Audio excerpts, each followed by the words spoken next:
কাজের জন্য আগত মিনতি করতেছি। দয়া করে আঙ্কেল আমাকে একটা কাজ দেন না। আঙ্কেল অনেক আশা নিয়ে আসছি আপনার হোটেলে একটা কাজের জন্য। আর সেই কাজটা করে যা টাকা পাবো সেই টাকা দিয়ে মার জন্য একটু খাবার আর ওষুধ নিয়ে যাব। আঙ্কেল আর না করেন না, দয়া করে দেন না আমার একটা কাজ। আচ্ছা আচ্ছা আচ্ছা, হাত ছাড়ো। এখন যে কি করি, তোমার যে বয়স, তুমি এই বয়সে আমার হলে কি বা কাজ করবা? বুঝতেছি না তোমাকে কি কাজ দেওয়া যায়। আঙ্কেল প্লেট ধোয়া, টেবিল মোছা, ঝাড়ু দেওয়া, এগুলো সব কাজই আমি করতে পারি। আচ্ছা শোনো, তাহলে একটা কাজ করো, মনোযোগ দিয়ে শোনো। হ্যাঁ, ওইখানে কিছু প্লেট আছে, ওগুলো ধোবা। তারপরে এই টেবিলগুলো একটু গুছাইবা। আর যাওয়ার সময় এই প্লেটটা ঝাড়ু দিয়ে আমার সাথে দেখা করে যাবা, ঠিক আছে? আমি তোমার মায়ের জন্য কিছু টাকা দেবো নি, সেই টাকা দিয়ে তুমি তোমার মায়ের জন্য ওষুধ কিনে নিয়ে যাও। ঠিক আছে আঙ্কেল, আপনাকে অনেক ধন্যবাদ। তাহলে আমি থাল বাসনগুলো যেয়ে ধুই।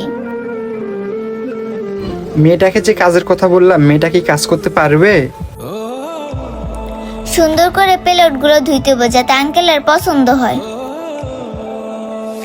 দেখি তো মেয়েটা কাজ করতেছে কিনা। হ্যাঁ, মেয়েটা তো অনেক সুন্দর মতো কাজ করতেছে। তাড়াতাড়ি করে প্লেটগুলো ধুয়ে নি, আবার টেবিলগুলো মুছতে হবে। সবগুলো প্লেট ধোয়া শেষ, যে এগুলো নিয়ে টেবিলে রেখে দিই।